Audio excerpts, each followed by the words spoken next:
दोस्तों जब भी एक्सेल की बात आती है तो हमें दो वर्ड सबसे ज़्यादा सुनने को मिलते हैं। एक है बेसिक एक्सेल, दूसरा है एडवांस एक्सेल। तो एक्चुअल में बेसिक और एडवांस एक्सेल क्या है, दोनों में क्या डिफरेंस है, दोनों को किस तरीके से हम यूज़ करके स्मार्ट वर्क कर सकते हैं, सारी जानकारी जानेंगे इस वीडियो के अंदर। तो वीडियो काफ़ी इंटरेस्टिंग और हेल्पफुल होने वाला है। वीडियो को कर दीजिए पीछे लाइक, और चैनल पर पहली बार आए तो चैनल को कर दीजिए सब्सक्राइब। तो दोस्तों बेसिक और एडवांस एक्सेल को अच्छे से समझने के लिए हम यहाँ पे दो पार्टीशन बना लेते हैं एक्सेल सीट में। यहाँ पे हम 5 ऐसे स्मार्ट एग्जांपल्स लेंगे जिनको कंप्लीट देखने के बाद आप क्लियरली समझ पाएंगे कि बेसिक और एडवांस एक्सेल में क्या फ़र्क है और किस तरीके से इनको यूज़ करके आप स्मार्ट वर्क कर सकते हैं। तो इसके लिए दोस्तों सबसे पहला जो एग्जांपल लेते हैं वो है ऑटोमेटिक बॉर्डर या फिर ऑटोमेटिक कॉलम विड्थ का। जी हाँ दोस्तों, जैसे कि जो नॉर्मल एक्सेल यूजर है उसको कोई डेटा दिया जाए तो वो एक एक डेटा टाइप करेगा, फिर उसको सेलेक्ट करके उसके ऊपर बॉर्डर अप्लाई करेगा, और साथ ही अगर कोई कॉलम या एंट्री छोड़ के नेक्स्ट कॉलम में एंट्री करनी है, नेक्स्ट सेल में करनी है, तो वो एंट्री करेगा, फिर से उसको सेलेक्ट करेगा, फिर से उसके ऊपर बॉर्डर अप्लाई करेगा। या उसकी कॉलम में ज़्यादा टेक्स्ट आ रहा है तो कॉलम की विड्थ को बार बार ड्रैग करके वो सेट करेगा। तो इस तरीके से जो मिनटों का काम है वो घंटों के अंदर कंप्लीट करेगा और अननेसेसरी टाइम यहाँ पे वेस्ट करेगा। तो ये एक बेसिक एक्सेल यूज़र इस तरीके से यूज़ करेगा, डेटा का वर्क करेगा। लेकिन जो बात करें एडवांस एक्सेल यूज़र की, तो एडवांस एक्सेल यूज़र स्मार्ट तरीके से वर्क करेगा। इसके लिए क्या करेगा, पूरे कॉलम्स को या पूरी सीट को सेलेक्ट कर लेगा जहाँ डेटा टाइप करना है, और फिर होम में जो कंडीशनल फॉर्मेटिंग है वह न्यू रूल पे जाएगा और यहाँ पे यूज़ ए डिटरमिन फॉर्मूल वाला ऑप्शन सेलेक्ट करेगा, और सबसे पहले इज इक्वल टू लगा के जो सिलेक्शन लिया उसका फर्स्ट सेल यहाँ पे सेलेक्ट करेगा, फिर ग्रेटर देन लेस देन का साइन, और फिर डबल इन्वाइटेड कोमा 2 बार यूज़ करेगा। फिर यहाँ पे जो डॉलर का साइन आ रहा उनको यहाँ डिलीट कर देना, फॉर्मेट में जाएगा और यहाँ पे बॉर्डर के ऊपर यहाँ पे आउटलाइन सेलेक्ट करके ओके कर देगा। तो इससे क्या होगा, इसका पूरी सीट में बार बार जहाँ भी टाइप करेगा, किसी भी सेल में डेटा टाइप करेगा वहाँ ऑटोमेटिक बॉर्डर आ जाएगा। यानी इसको बार बार बॉर्डर की टेंशन नहीं लेनी है। पेज के अंदर कहीं भी वो वर्क करेगा उस एरिया के अंदर तो ऑटोमेटिक यहाँ पे पेज का बॉर्डर आ जाएगा, सेल का बॉर्डर आ जाएगा। तो इस तरीके से वो टाइम सेव करेगा। और दूसरा जो है, यहाँ पे कॉलम को ड्रैग करना, यानी अगर कॉलम की विड्थ कम या ज़्यादा है तो उसको बार बार ड्रैग करना पड़ता है। इससे बचने के लिए वो दूसरी ट्रिक यूज करेगा। उसके लिए क्या करना, सबसे पहले उसको सीट के ऊपर राइट क्लिक करना है जहाँ पे स्ट्रिक 1 लिखा हुआ या सीट 1 होगा, और यहाँ पे व्यू कोड पे जाना है उसको। तो व्यू कोड से यहाँ पे VBA की कोडिंग खुल जाएगी, वहाँ पे वर्कशीट सेलेक्ट करना और यहाँ पे एक कमांड देनी है। वो होती है दोस्तों, यहाँ पे सबसे पहले आपको टाइप करना है cells, CELLS cells dot entire work या एंटायर कॉलम यहाँ पे टाइप कर सकते हैं। फिर डॉट देने के बाद ऑटो फिट टाइप करना, और फिर जो ये बॉक्स है इसको क्लोज कर देना। इसके बाद दोस्तों क्या होगा, आपकी पूरी सीट के अंदर ये ऑटो फिट वाला फॉर्मूला अप्लाई हो गया। अब यहाँ पे मान लीजिए इस डेटा को डिलीट करते हैं और कोई भी नाम टाइप करेंगे तो जितने लंबा वो नाम है उतना लंबा कॉलम की साइज ऑटोमेटिक एडजस्ट कर लेगा। बार बार आपको कॉलम की जो यहाँ पे विड्थ है कम या ज़्यादा करने की ज़रूरत नहीं है। तो इस तरीके से जो नॉर्मल यूज़र और एक्सेल का एडवांस यूज़र वर्क करता है। और सेकेंड एग्जांपल में हम देखते हैं कि किस तरीके से मल्टीपल वैल्यूज़ के साथ हम कैलकुलेशन करते हैं। यानी बेसिक एक्सेल यूजर को अगर ये डेटा दिया जाए जहाँ अलग अलग नंबर्स है और उनके अंदर सभी नंबर्स को 3, यानी कोई भी वैल्यू ले ली रेंडमली 3 से मल्टीप्लाई करना, तो बेसिक एक्सेल यूजर यहाँ पे हर एक सेल में इज इक्वल टू लगाएगा और उसको मल्टीप्लाई 3 करेगा। तो इस तरीके से अगर 1000 सेल्स में डेटा है तो वो करते करते उसको सुबह से शाम हो जाएगी, और उसको ड्रैग भी करेगा तो फॉर्मूला यहाँ पे वर्क नहीं करेगा। लेकिन अगर यही वर्क एडवांस एक्सेल यूजर करेगा तो यहाँ पे वो ट्रिक यूज़ करेगा। वो ट्रिक यानी आपको जो सबसे पहले जिस वैल्यू को मल्टीप्लाई करना उसको कॉपी कर लेना है एक सेल में टाइप करके। यहाँ 3 लिखा तो 3 वाले सेल को कॉपी कर लिया, फिर बाकी अलग सारी सेल्स को यहाँ पे सेलेक्ट करके राइट क्लिक करके पेस्ट स्पेशल में जाना। यहाँ पे आपको काफ़ी सारे ऑप्शंस दिखेंगे, यानी ऐड के लिए ऐड, और सब्सट्रैक्ट के लिए सब्सट्रैक्ट, और मल्टीप्लाई के लिए मल्टीप्लाई करके ओके कर देना। तो सारी जितनी भी सेल्स का वैल्यूज़ थी वो 3 से मल्टीप्लाई हो गई। तो जो घंटों का काम था वो यहाँ पे मिनटों में कंप्लीट हो गया। यानी अगर आपको एडवांस एक्सेल यूज़र बनना है तो आपको कुछ फॉर्मूलाज और कुछ स्मार्ट ट्रिक्स भी आपको सीखनी होती है।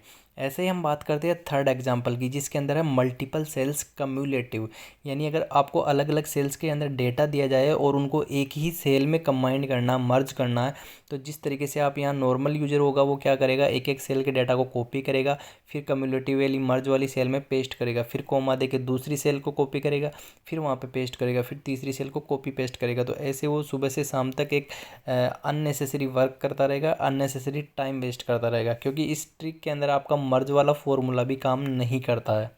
और अगर वही काम एक एडवांस एक्सेल यूजर को दिया जाए, एक हमारे चैनल के सब्सक्राइबर को दिया जाए, तो वो बिल्कुल स्मार्ट तरीके से वर्क करेगा। और उसके लिए क्या करेगा, इस एग्जांपल को हम एडवांस एक्सेल वाले पोर्शन में यहाँ पे पेस्ट कर लेते हैं, और इसी ट्रिक से हम यहाँ पे एक छोटा सा फॉर्मूला यूज करेंगे। ये हम डिलीट कर देते हैं और यहाँ पे हम फॉर्मूला लेंगे इज इक्वल टू के बाद हम फॉर्मूला यूज करेंगे कॉन्केमिनेट फॉर्मूला। यहाँ पे टाइप करने के बाद ब्रैकेट स्टार्ट करेंगे और फर्स्ट वाली सेल सेलेक्ट करेंगे। उसके बाद हमें यहाँ पे comma inverted comma inverted comma ये देने के बाद दोबारा से दूसरी सेल एड्रेस को टाइप करना है, फिर वही कोमा इनवर्टेड कोमा, फिर तीसरी वाली सेल का एड्रेस यहाँ पे, जैसे थर्ड सेल है K6, फिर ब्रैकेट देके एंटर कर देना। और तीनों की वैल्यूज़ यहाँ पे देखो, यहाँ पे शो हो गई, फटाफट कम्युलेटिव हो गई। और इसको डबल टैप करेंगे तो हज़ारों एंट्री, हज़ारों लिस्ट की जो वैल्यूज़ थी एक ही सेकंड के अंदर यहाँ पे कम्युलेटिव होके आ चुकी है। तो इस तरीके से स्मार्ट यूज़र बनने के लिए आपको कुछ फॉर्मूलाज लर्न करने पड़ेंगे, सीखने पड़ेंगे, प्रैक्टिस करनी पड़ेंगी। और इसी श्रृंखला में हम फोर्थ यानी चौथे नंबर के फॉर्मूला की बात करें तो यहाँ पे लेते हैं पेज ब्रेक का एग्जांपल। यानी अगर आपको डेटा दिया जाए कि इसके अंदर केवल मुझे 2 ही एंट्रीज़ का प्रिंट करना, लेकिन जब भी प्रिंट प्रीव्यू में जाते हैं तो पूरी सीट आ रही है, तो नॉर्मल यूज़र पेज सेटअप में जाएगा, मार्जिन कम करेगा, काफ़ी लंबा प्रोसेस है, उसके अंदर सही से सेट नहीं कर पाएगा। और दूसरा तरीका क्या है, जितना प्रिंट चाहिए उतना कॉपी करो और नई सीट में ले जाके पेस्ट करो, फिर यहाँ पे प्रिंट दो।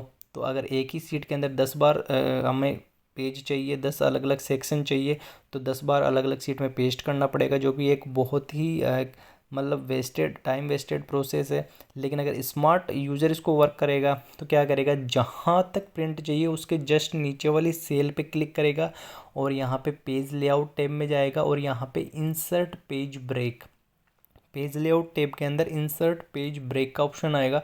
तो यहाँ पे देखो एक लाइन बन गई है, यानी यहाँ पे एक ब्रेक लग गया। अब आप इसका प्रीव्यू देखेंगे तो केवल 2 ही लाइन फर्स्ट पेज में आ रही है, बाकी अलग डेटा सेकंड पेज में चालू हो गया। इस तरीके से मान लो 3 लाइन मेरे को सेकंड पेज में चाहिए, तो उसके नीचे सेल में जाएंगे और इंसर्ट पेज ब्रेक यहाँ भी लगा देंगे। फर्स्ट पेज में 2 लाइन, थर्ड में 3 और लास्ट में बाकी का बचा हुआ डेटा। तो इस तरीके से मनचाहा हम सिलेक्शन प्रिंट भी यहाँ से एक तरीके से दे सकते हैं पेज ब्रेक ऑप्शन का यूज़ करते हुए। और सबसे लास्ट एग्जांपल यहाँ पे हम सीखने जा रहे हैं एक्सेल टू इमेज। यानी अगर आपको बोला जाए कि कोई एक्सेल फाइल हमारे मोबाइल में सपोर्ट नहीं करती, हमें तो जो डेटा बना है उसकी फ़ोटो चाहिए, उसकी PDF फाइल चाहिए, तो नॉर्मल यूजर क्या करता है, कैमरे से फ़ोटो क्लिक करता है, जो सही नहीं आती है, टेढ़ी मेढ़ी आती है।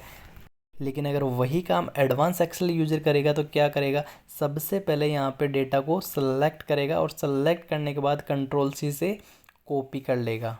और कॉपी करने के बाद एक शॉर्टकट की यहाँ पे यूज़ करना, वो है Alt+H+VI। जैसे ही Alt+H+VI शॉर्टकट की हम प्रेस करेंगे तो पूरे डेटा की एक फ़ोटो बन गई, HD क्वालिटी की इमेज बन गई।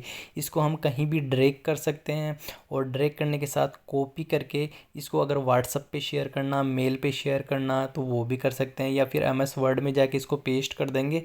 इसको यहाँ कंट्रोल इसे सेंटर में ले लेंगे, थोड़ी साइज बढ़ा देंगे और इसको सेव एज करके PDF में सेव कर देंगे। फिर उस PDF फाइल को आप किसी भी प्लेटफॉर्म पे शेयर कर सकते हो, व्हाट्सअप, फेसबुक वगैरह जो भी आपकी साइट है। तो इस तरीके से देखो एक्सेल की डायरेक्ट स्मार्ट PDF बना ली। और अगर व्हाट्सअप पे भी भेजनी है तो जिस नंबर पे भेजना है वहाँ पे खोला और वहाँ पे हम यहाँ पे पेस्ट कर देंगे, तो देखो इमेज यहाँ पे सेंड हो चुकी, बिल्कुल प्रॉपर सही स्कैन क्वालिटी के अंदर। तो इस तरीके से ये स्मार्ट ट्रिक्स है जिनका यूज़ करके हम एडवांस एक्सेल का यूज़र बन सकते हैं और अपना जो कीमती टाइम है वो यहाँ पे सेव कर सकते हैं।